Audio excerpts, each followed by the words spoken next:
नमस्कार दोस्तों, welcome to the GS world. तो दोस्तों यूपीपीएससी आरओ की हिंदी की टेस्ट सीरीज आज हम सॉल्व करने जा रहे हैं।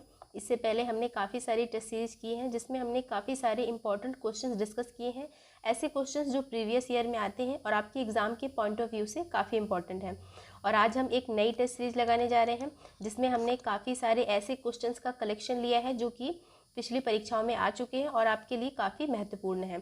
दोस्तों आपको पता होगा कि आरओ में 60 नंबर की हिंदी पूछी जाती है और 60 प्रश्न होते हैं। हर एक प्रश्न 1 नंबर का आता है और यहाँ पर सबसे इम्पॉर्टेंट बात कि आरओ में 1/3 की माइनस मार्किंग होती है। ठीक है, तो ये हमने कुछ बेसिक सी बातें जान ली। अब चलिए फटाफट से अपनी टेस्ट सीरीज को स्टार्ट करते हैं। तो दोस्तों आज आपका पहला प्रश्न है, विलोम शब्द से है। पहला प्रश्न ये कह रहा है कि निम्नलिखित विकल्पों में से कौन सा शब्द उदार का विलोम है। आपको बताना है, 4 ऑप्शन दिए गए हैं, बताना है कि उदार का विलोम कौन सा होगा। तो चलिए सबसे पहले तो आपको खुद से आंसर देना है, फिर मैं आपको आंसर बताऊंगी। तो चलिए बताइए दोस्तों, उदार का विलोम शब्द क्या होगा। तो आपका सही उत्तर है ऑप्शन नंबर डी, अनुदार। उदार का विलोम शब्द होता है अनुदार। ठीक है, अन्य ऑप्शंस की बात कर लेते हैं। कठोर की बात करते हैं तो कठोर का विलोम शब्द क्या होता है। तो कठोर का होता है कोमल। क्या होता है दोस्तों, कोमल। ठीक है, एक मिनट मैं यहाँ पर लिख देती हूँ। कठोर का विलोम शब्द होता है कोमल। ठीक है, अन्य ऑप्शंस की बात करें, निर्भय की बात करें तो निर्भय का विलोम शब्द होता है भय।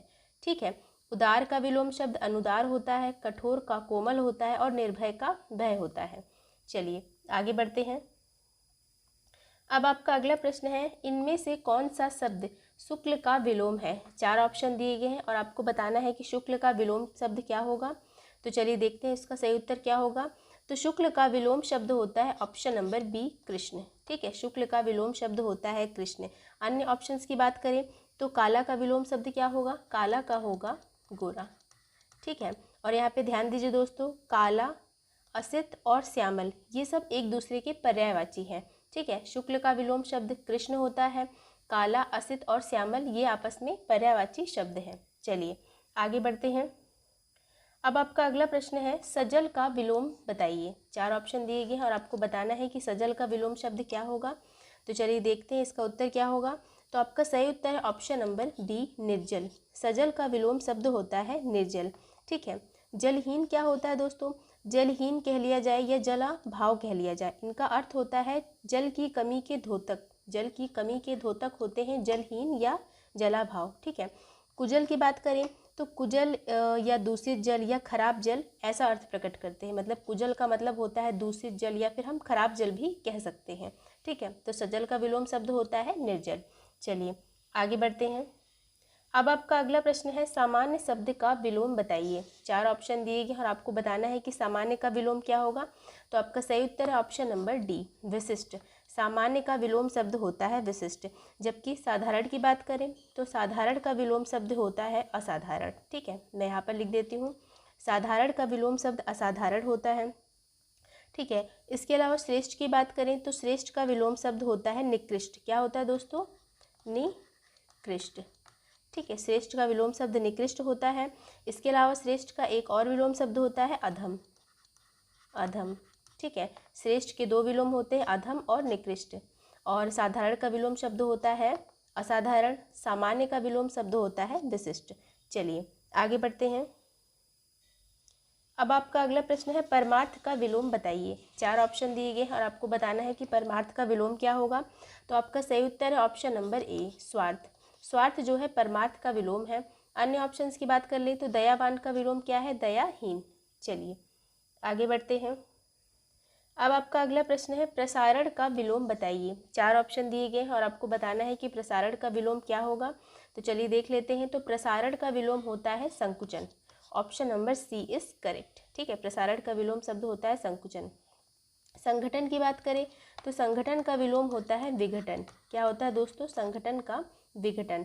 प्रसारण का संकुचन, संगठन का विघटन। यहाँ पे लिखा हुआ विस्तीर्ण, तो विस्तीर्ण का विलोम शब्द बताइए दोस्तों। तो विस्तीर्ण का विलोम शब्द होता है संकीर्ण। ठीक है, तो यहाँ पर हमने क्या देखा है, प्रसारण का विलोम शब्द संकुचन होता है, संगठन का विघटन होता है और विस्तीर्ण का संकीर्ण होता है। ठीक है, चलिए आगे बढ़ते हैं। अब आपका अगला प्रश्न है, असली का विलोम बताइए।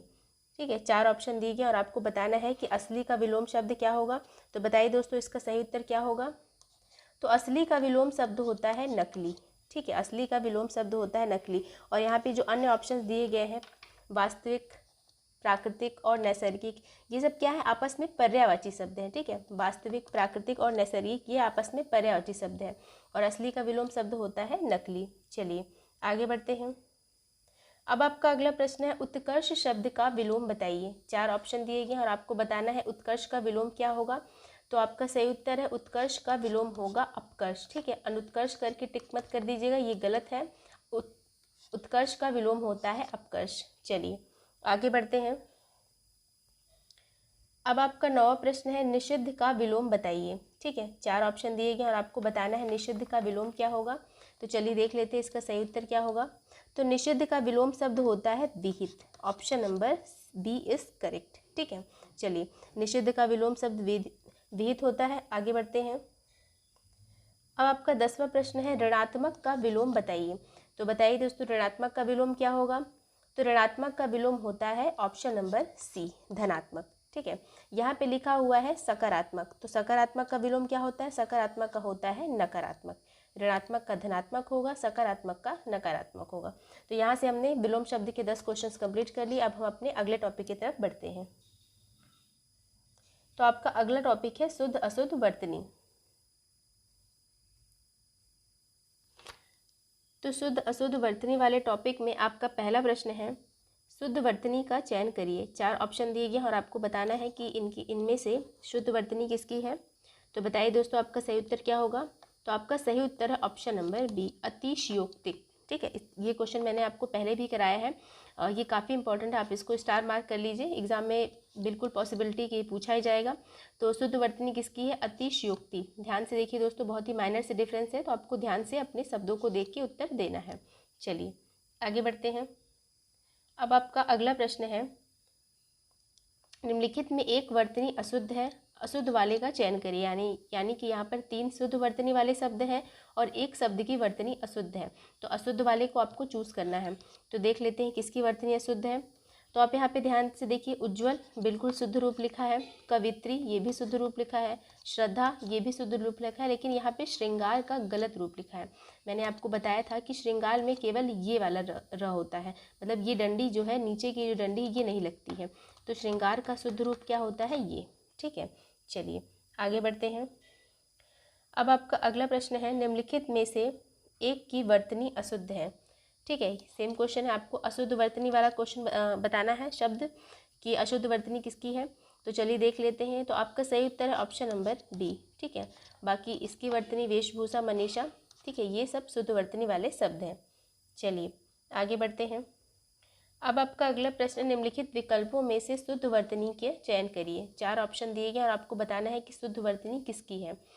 तो आपको पता होगा दोस्तों कि उपरोक्त ये गलत वर्ड है। ठीक है, हमेशा उपर्युक्त ये शुद्ध शब्द होता है, उपर्युक्त जो होता है शुद्ध शब्द होता है, बाकी ये सारे के सारे गलत लिखे हैं। ठीक है, चलिए आगे बढ़ते हैं। अब आपका अगला प्रश्न है, निम्नलिखित में से शुद्ध वर्तनी किसकी है। बतानी है कि किस प्रकार से शुद्ध वर्तनी होगी इन सभी वर्ड की। अनाधिकार होगा या फिर अंधिकार होगा, और यदि अनाधिकार होगा तो ध में किसकी मात्रा लगेगी, छोटी ई की, बड़ी ई की, या फिर अगर अंधिकार होगा तो ध में किसकी मात्रा लगेगी। तो बहुत ही माइनर से डिफरेंस है, ध्यान से देखिए उत्तर, देखिए ध्यान से शब्दों को देखकर अपना उत्तर दीजिए। तो मैं यहाँ पे आपको बता दूं दोस्तों कि सबसे पहले तो अनाधिकार नहीं होता है, क्या होता है, अंधिकार होता है। ठीक है, अंधिकार होता है। अब देखते हैं कि अंधिकार में कौन सा शब्द सही है। तो आपका सही उत्तर ऑप्शन नंबर ए, अंधिकार में जो ध है उसमें छोटी ई की मात्रा लगती है। अनाधिकार नहीं होता है, अंधिकार होता है, और इस तरह से लिखा जाता है, अंधिकार। ठीक है, चलिए आगे बढ़ते हैं। अब आपका अगला प्रश्न है, इनमें से शुद्ध वर्तनी का चयन करिए। आपको बताना है कि अधीन होता है या आधीन होता है। शुद्ध वर्तनी बताइए दोस्तों किसकी है। तो आपका सही उत्तर है ऑप्शन नंबर बी, अधीन। सबसे पहली बात तो आधीन नहीं होता है, अधीन होता है, और अगर अधीन होगा तो ध में बड़ी ई की मात्रा लगेगी। ठीक है, इन दोनों में बहुत ही छोटा सा डिफरेंस है, तो ध्यान से शब्दों को देखकर अपना उत्तर दीजिए। चलिए आगे बढ़ते हैं। अब आपका अगला प्रश्न है, इनमें से कौन सी वर्तनी शुद्ध है। बताना है कि सन्यासी का शुद्ध रूप क्या होता है। तो इसमें भी बहुत ही माइनर से डिफरेंस है दोस्तों। ये जो शुद्ध अशुद्ध वाला टॉपिक है, इसमें बहुत ही बहुत ही छोटे छोटे डिफरेंस दिए जाते हैं, तो शब्दों को बहुत ही ध्यान से देख के आपको अपना उत्तर देना है। तो मैंने आपको पहले ही बताया है कि सन्यासी में यहाँ पर भी ना होगा और ऊपर भी बिंदी होगी, तो हमारी शुद्ध वर्तनी है option number C is correct.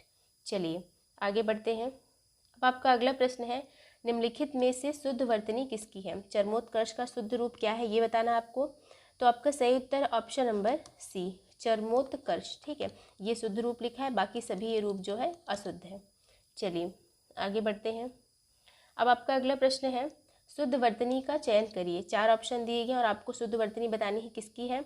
तो बताइए श्रीमती या श्रीमती कौन सा रूप शुद्ध है। तो आपका सही उत्तर है श्रीमती, जो कि दिया है ऑप्शन नंबर बी में। ठीक है, चलिए आगे बढ़ते हैं। अब शुद्ध अशुद्ध वर्तनी वाले टॉपिक में आपका आखिरी प्रश्न है।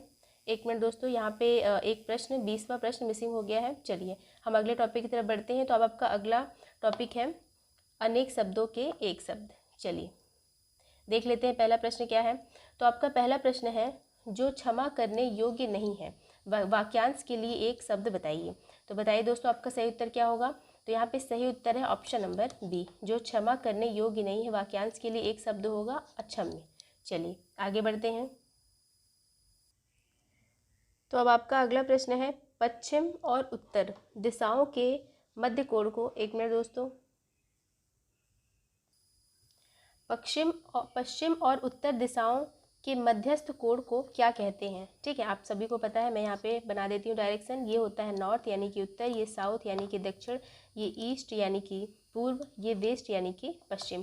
तो आपको बताना है कि पश्चिम यानी कि ये और उत्तर यानी कि ये, पश्चिम और उत्तर दिशाओं के मध्यस्थ स्थित कोण को क्या कहते हैं। तो चलिए देख लेते हैं सही उत्तर क्या होगा। तो आपका सही उत्तर है ऑप्शन नंबर सी वायव्य। क्या कहते हैं, पश्चिम और उत्तर दिशाओं के मध्यस्थ कोण को क्या कहा जाता है, वायव्य। ठीक है, अन्य ऑप्शंस की बात कर लेते हैं। तो यहाँ पे लिखा है पूरब और यहाँ पे लिखा है उत्तर। तो पूरब और उत्तर इन दोनों के मध्यस्थ कोण को क्या कहा जाता है, तो इन्हें कहते हैं ईशान।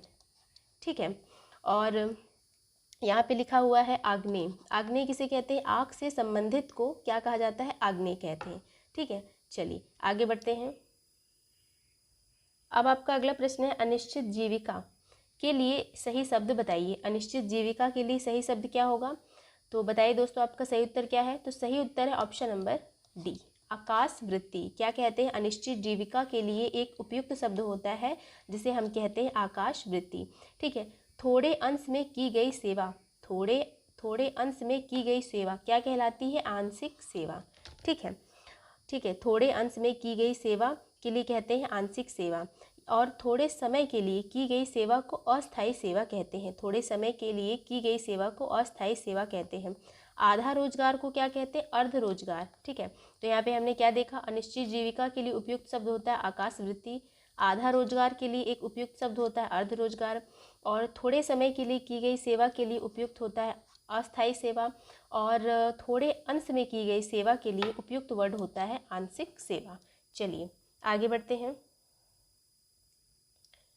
अब आपका अगला प्रश्न है, जिस पर हमला किया गया हो वाक्यांश के लिए एक शब्द बताइए। जिस पर हमला न किया गया हो वाक्यांश के लिए उपयुक्त शब्द आपको बताना है। तो चलिए देख लेते हैं इसका सही उत्तर क्या होगा। तो जिस पर हमला न किया गया हो इसके लिए उपयुक्त वर्ड होता है अनाक्रांत। क्या होता है दोस्तों, अनाक्रांत। ठीक है, जिस पर हमला न किया गया हो उसके लिए एक उपयुक्त वर्ड होता है अनाक्रांत। और जो हमला या आक्रमण करता हो उसे क्या कहते हैं, जो हमला या आक्रमण करता हो उसे क्या कहते हैं, उसे कहते हैं आक्रांता। क्या कहते हैं, आक्रांता। जो हमला या आक्रमण करता हो उसे आक्रांता कहते हैं, और जिस पर हमला न किया गया हो उसे अनाक्रांत कहते हैं। चलिए आगे बढ़ते हैं। तो अब आपका अगला प्रश्न है कि जिस पर आक्रमण हो के लिए उपयुक्त शब्द बताइए। जिस पर आक्रमण हो उसके लिए उपयुक्त शब्द बताइए दोस्तों। तो क्या होगा, तो आपका सही उत्तर है ऑप्शन नंबर सी आक्रांत। ठीक है, और इससे पहले वाले क्वेश्चन में मैंने आपको बताया था कि जो हमला या आक्रमण करता हो उसके लिए उपयुक्त शब्द क्या होता है, आक्रांता। ठीक है, तो देखिए दोनों शब्दों में बहुत ही छोटा सा डिफरेंस है, केवल आ की मात्रा का डिफरेंस है, लेकिन दोनों की मीनिंग अलग है।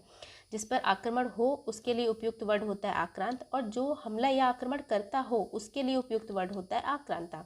ठीक है, अजेय की बात करें तो जिसे जीता ना जा सके उसे अजेय कहते हैं, और जिस पर मुकदमा चलाया गया हो उसे अभियुक्त कहा जाता है। ठीक है, चलिए आगे बढ़ते हैं। अब आपका अगला प्रश्न है, जो बहुत मंद गति से कार्य करता हो, जो बहुत मंद या धीमी गति से कार्य करता हो, उसके लिए उपयुक्त वर्ड बताइए। तो आपका सही उत्तर है ऑप्शन नंबर ए, मंथर। जो बहुत मंद गति से कार्य करता है उसे हम मंथर कहते हैं। दीर्घ सूची की बात करें तो हर काम में बहुत देर लगने वाला दीर्घ सूची कहलाता है। ठीक है, हर काम में बहुत देर लगने वाला दीर्घ सूची कहलाता है। और शीघ्र को सत्वर भी कहा जाता है, शीघ्र को सत्वर कहते हैं। ठीक है, मंदाक्रांता क्या होता है, तो 17 अक्षरों के वर्णवृत्त का नाम मंदाक्रांता कहलाता है। 17 अक्षरों के वर्णवृत्त का नाम मंदाक्रांता कहलाता है। चलिए आगे बढ़ते हैं। अब आपका अगला प्रश्न है, उचित अनुचित का ज्ञान रखने वाला वाक्यांश के लिए सही शब्द बताइए। उचित तथा अनुचित का ज्ञान रखने वाला वाक्यांश के लिए सही शब्द क्या होगा। तो सही उत्तर है ऑप्शन नंबर ए, विवेकी। जो उचित और अनुचित का ज्ञान रखता है उसे हम क्या कहते हैं, विवेकी। जो अपने विवेक का इस्तेमाल करता है, विवेक से कार्य करता है। ठीक है, जो सर्वज्ञ पुराण उपनिषद शास्त्र का ज्ञान रखता है उसे क्या कहते हैं, ज्ञानी। जो सर्वज्ञ पुराण उपनिषद शास्त्र का ज्ञान रखता है उसे ज्ञानी कहते हैं। ठीक है, जो आगे की सोचता है उसे दूरदर्शी कहते हैं। जो आगे की सोचता है उसे दूरदर्शी कहते हैं। और आपको पता होगा कि जो चालाक है उसे हम चतुर कहते हैं। ठीक है, जो चालाक है उसे चतुर कहते हैं, जो आगे की सोचता है उसे दूरदर्शी कहते हैं, और जो सर्वज्ञ पुराण की उपनिषद शास्त्र इत्यादि का ज्ञान रखता है उसे ज्ञानी कहा जाता है। और उचित अनुचित का ज्ञान रखने वाला विवेकी कहलाता है। चलिए आगे बढ़ते हैं।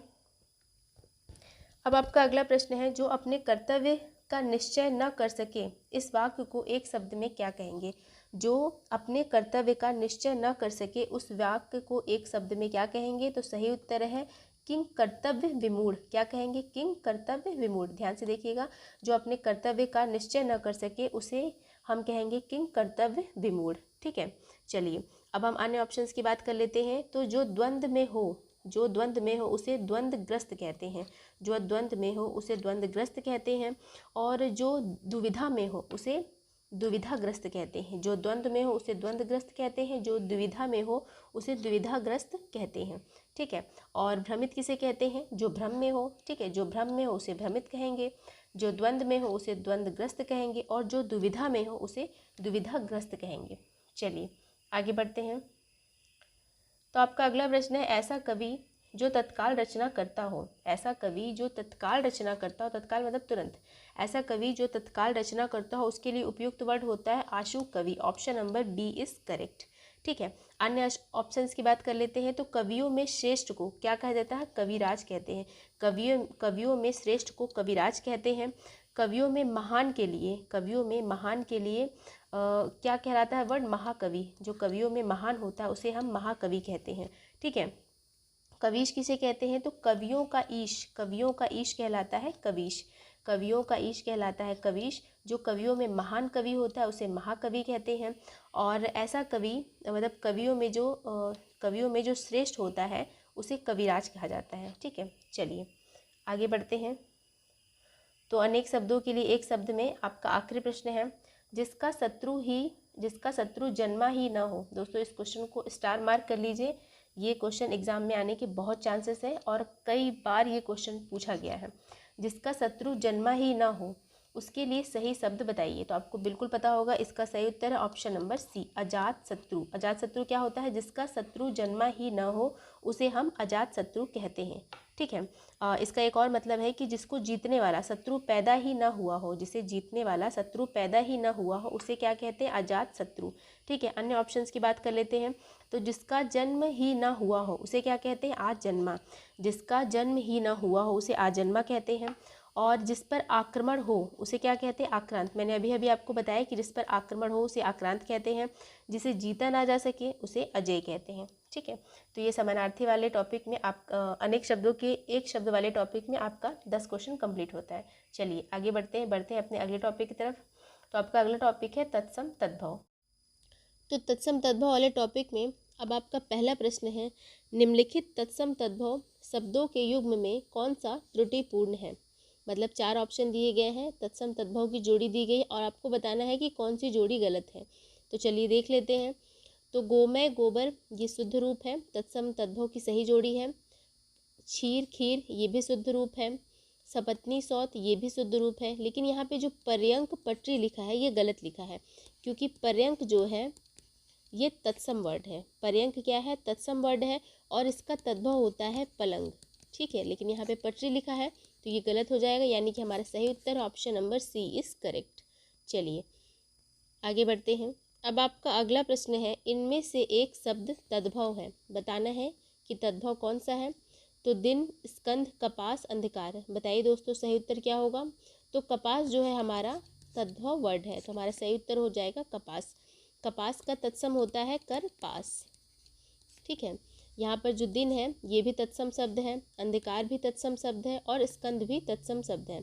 स्कंद का तद्भव रूप होता है कंधा और अंधकार का तद्भव रूप होता है अंधेरा, ठीक है। चलिए आगे बढ़ते हैं। अब आपका अगला प्रश्न है, अखरोट शब्द का तत्सम रूप बताइए। 4 ऑप्शन दिए गए हैं और आपको बताना है कि अखरोट का तत्सम रूप क्या होता है। तो चलिए देख लेते हैं। तो आपका सही उत्तर है ऑप्शन नंबर बी, अक्षोट। अक्षवाट, अखरोट, अक्षरोट और अशरोट ये गलत है। अक्षोट जो है ये अखरोट का तत्सम रूप है, ठीक है। अक्षोट तत्सम रूप है और अक्षोट का तद्भव होता है अखरोट, ठीक है। चलिए आगे बढ़ते हैं। अब आपका अगला प्रश्न है, यहाँ पे सेम क्वेश्चन रिपीट हो गया है, तो यहाँ पे सही उत्तर होगा ऑप्शन नंबर बी, अखरोट का तत्सम रूप होता है अक्षोट। अब आपका अगला प्रश्न है, अकार्य शब्द का तद्भव रूप बताइए। अकार्य का तद्भव रूप बताइए दोस्तों। तो आपका सही उत्तर है ऑप्शन नंबर बी, अकाज। अकार्य का तद्भव रूप जो है अकाज होता है, यानी अकार्य हमारा तत्सम शब्द हो गया और अकाज हमारा तद्भव रूप हो गया, ठीक है। चलिए आगे बढ़ते हैं। तो आपका अगला प्रश्न है, टकसाल का तत्सम रूप बताइए। 4 ऑप्शन दिए गए हैं और आपको बताना है कि टकसाल का तत्सम रूप क्या होगा। तो टकसाल जो है हमारा तद्भव शब्द है। टकसाल क्या है? तद्भव शब्द है और इसका तत्सम रूप होता है टंकशाला। Option number A is correct. चलिए आगे बढ़ते हैं। तो अब आपका अगला प्रश्न है, खाट का तत्सम रूप बताइए। 4 ऑप्शन दिए गए हैं और आपको खाट का तत्सम रूप बताना है। तो खाट जो है हमारा तद्भव वर्ड है और इसका तत्सम होता है खटवा। Option number A is correct. चलिए आगे बढ़ते हैं। अब आपका अगला प्रश्न है, इनमें से तत्सम रूप बताइए। 4 ऑप्शन दिए गए हैं, बताना है कि कौन सा शब्द तत्सम है। तो हमारा सही उत्तर है ऑप्शन नंबर डी, पाद। पाद जो है तत्सम रूप होता है और इसका तद्भव होता है पैर या फिर पाँव, ठीक है। पाद तत्सम शब्द है और इसका तद्भव पैर और पाँव होते हैं। भैंस की बात करें तो भैंस तद्भव वर्ड है और इसका तत्सम होता है महिषी, ठीक है। 12 भी तद्भव वर्ड है और इसका तत्सम होता है द्वादश। इसी प्रकार से सच ये भी तद्भव शब्द है और इसका तत्सम होता है सत्य, ठीक है। पाद एक तत्सम शब्द है और इसका तद्भव पैर और पाँव होते हैं। भैंस तद्भव शब्द है, इसका तत्सम महिषी होता है। 12 का द्वादश होता है, सच का सत्य होता है। तो यहाँ पर हमने सभी ऑप्शंस को कवर कर लिया। चलिए आगे बढ़ते हैं। अब आपका अगला प्रश्न है, गोबर का तत्सम रूप बताइए। 4 ऑप्शन दिए गए हैं और आपको बताना है कि गोबर का तत्सम रूप क्या होता है। तो चलिए देख लेते हैं। तो गुर्बर होगा, गोमय होगा, क्या होगा। तो आपका सही उत्तर है ऑप्शन नंबर बी, गोबर का तत्सम रूप होता है गोमय। चलिए आगे बढ़ते हैं। तत्सम तद्भव वाले टॉपिक में अब आपका आखिरी प्रश्न है, माँ का तत्सम रूप बताइए। चलिए दोस्तों देख लेते हैं इसका सही उत्तर क्या होगा। तो माँ का तत्सम रूप होता है मातृ। क्या होता है दोस्तों? मातृ। Option number A is correct, ठीक है। चलिए यहाँ से तत्सम तद्भव के 10 प्रश्न कंप्लीट होते हैं। अब हम अपने अगले टॉपिक विशेषण विशेष की ओर बढ़ते हैं। तो अब आपका अगला प्रश्न है, विशेषण विशेष वाले टॉपिक में आपका जो पहला प्रश्न है वो ये है कि प्रतिदिन किस प्रकार का क्रिया विशेषण है, ठीक है। यहाँ पे क्वेश्चन क्रिया विशेषण से पूछा गया है। तो क्वेश्चन ये कह रहा है कि प्रतिदिन जो है किस प्रकार का क्रिया विशेषण है। तो दोस्तों यदि मैं यहाँ पर लिख दूँ प्रतिदिन, प्रतिदिन अर्थात काल अर्थात समय, ठीक है। यहाँ पर मैंने लिखा है प्रतिदिन काल समय। प्रतिदिन जो शब्द है ये काल अर्थात समय को बताने वाला है। जो प्रतिदिन शब्द है ये काल अर्थात समय को बताने वाला है। तो यह किस प्रकार का विशेषण हो जाएगा? यह हो जाएगा कालवाचक विशेषण। तो कालवाचक विशेषण दिया गया ऑप्शन नंबर डी में। ऑप्शन नंबर डी को टिक करेंगे और आगे बढ़ेंगे, ठीक है। चलिए आगे बढ़ते हैं। अब आपका अगला प्रश्न है, इनमें से किस वाक्य में गलत विशेषण प्रयुक्त हुआ है? इनमें से किस वाक्य में गलत विशेषण प्रयुक्त हुआ है? तो चलिए देख लेते हैं। तो यहाँ पर जो आपका सही उत्तर है वो है ऑप्शन नंबर सी, यही सरकारी महिलाओं का अस्पताल है। इस वाक्य में गलत विशेषण यूज किया गया है। कैसे? इस वाक्य में जो सरकारी शब्द दिया है ये क्या है? विशेषण है। तो यह विशेषण गलत ढंग से यूज हुआ है। ठीक है, इस वाक्य में विशेषण सरकारी गलत ढंग से यूज हुआ है। इसका सही रूप यह होना चाहिए कि यही महिलाओं का सरकारी अस्पताल है। यही महिलाओं का सरकारी अस्पताल है। ठीक है, सरकारी यहाँ पर बाद में आएगा, पहले नहीं आएगा, और यही हमारा शुद्ध रूप है। बाकी इन ऑप्शन नंबर ए, बी और डी में विशेषण का जो है मतलब विशेषण जो है सही तरीके से यूज किया गया है। ठीक है, चलिए आगे बढ़ते हैं। अब आपका अगला प्रश्न है, गुणवाचक विशेषण के कितने भेद होते हैं? तो बताइए दोस्तों, आपका सही उत्तर क्या होगा? तो गुणवाचक विशेषण के जो है 7 भेद होते हैं। कितने भेद होते हैं? 7 भेद होते हैं। ठीक है, तो देख लेते हैं कौन कौन से भेद हैं। तो गुणवाचक विशेषण के 7 भेद होते हैं। पहला भेद जो होता है वह होता है, एक मिनट दोस्तों, पहला भेद होता है रंग। ठीक है, पहला भेद काल लिख लेते हैं। दूसरा होता है रंग, तीसरा होता है स्थान, चौथा होता है गुण, पांचवा होता है द्रष्टव्य। ठीक है, द्रष्टव्य। छठवा होता है आकार, और सातवां कौन सा होता है बताइए दोस्तों? तो सातवां होता है दशा। ठीक है, काल, रंग, स्थान, गुण, द्रष्टव्य, आकार और दशा, ये होते हैं गुणवाचक विशेषण के 7 भेद। जो गुणवाचक विशेषण है वो हमारा सर्वाधिक भेद वाला विशेषण है। ठीक है, सर्वाधिक प्रकार वाला। चलिए आगे बढ़ते हैं। तो अब आपका अगला प्रश्न है, काला घोड़ा तेज दौड़ता है। इस वाक्य में क्रिया विशेषण क्या है?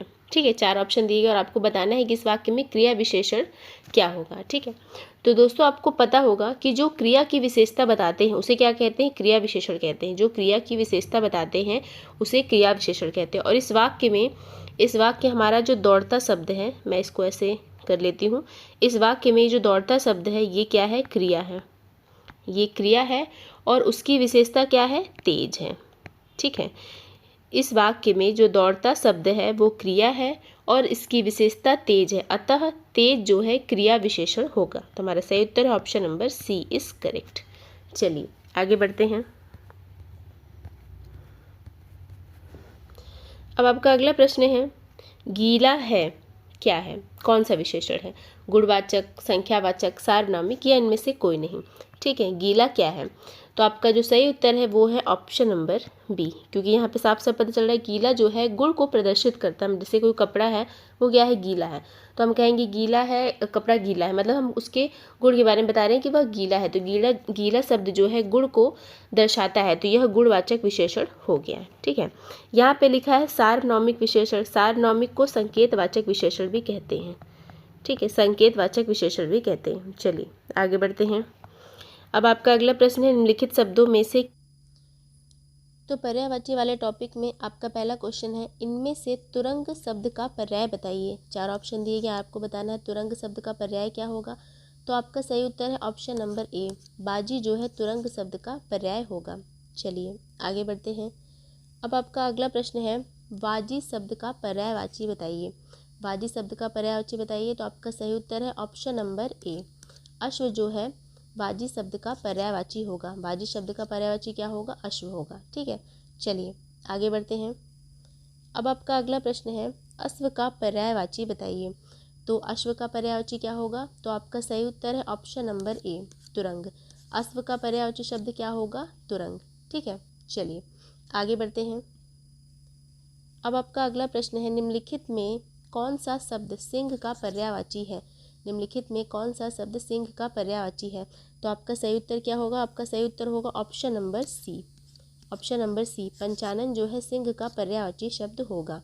ठीक है, सिंह के और कौन कौन से पर्यायवाची शब्द होते हैं? तो सिंह के होते हैं केहरी, नाहर, शार्दुल, मृगराज, वनराज, मृगेंद्र, व्याघ्र, ये सब होते हैं सिंह के पर्यायवाची शब्द। मैं एक बार रिपीट कर देती हूँ। सिंह के पर्यायवाची शब्द होते हैं पंचानन, केहरी, नाहर, शार्दुल, मृगराज, वनराज, केसरी, मृगेंद्र और व्याघ्र, ये सब होते हैं सिंह के पर्यायवाची शब्द। ठीक है, चलिए आगे बढ़ते हैं। अब आपका अगला प्रश्न है, यहाँ पे सेम क्वेश्चन रिपीट हो गया है। अश्व, बाजी शब्द का पर्यायवाची पूछा गया है, तो मैंने अभी अभी आपको बताया बाजी का पर्यायवाची होता है अश्व। चलिए आगे बढ़ते हैं। अब आपका अगला प्रश्न है, मृगेंद्र का पर्यायवाची शब्द बताइए। मृगेंद्र का पर्यायवाची शब्द बताइए। तो आपका सही उत्तर क्या होगा? आपका सही उत्तर होगा ऑप्शन नंबर बी, केसरी। ठीक है, मृगेंद्र का पर्यायवाची शब्द क्या होता है? केसरी। अभी अभी मैंने आपको बताया है कि सिंह के पर्यायवाची मृगेंद्र, केसरी ये सब होते हैं। ठीक है, तो मृगेंद्र का पर्यायवाची शब्द क्या हो गया? केसरी। चलिए आगे आगे बढ़ते हैं। अब आपका अगला प्रश्न है, निम्नलिखित शब्दों में से कौन सा शब्द केसरी का पर्यायवाची है? अभी अभी मैंने आपको बताया है कि केसरी मृगेंद्र का पर्यायवाची शब्द है, तो आपका सही उत्तर होगा option number A is correct. चलिए आगे बढ़ते हैं। अब आपका अगला प्रश्न है, शशक का पर्यायवाची शब्द बताइए। ठीक है, 4 ऑप्शन दिए गए हैं, आपको बताना है शशक का पर्यायवाची शब्द। तो आपका सही उत्तर है ऑप्शन नंबर सी, खरगोश जो है शशक का पर्यायवाची शब्द होगा। ठीक है, जबकि चंद्रमा का पर्यायवाची शब्द क्या होता है? शशि।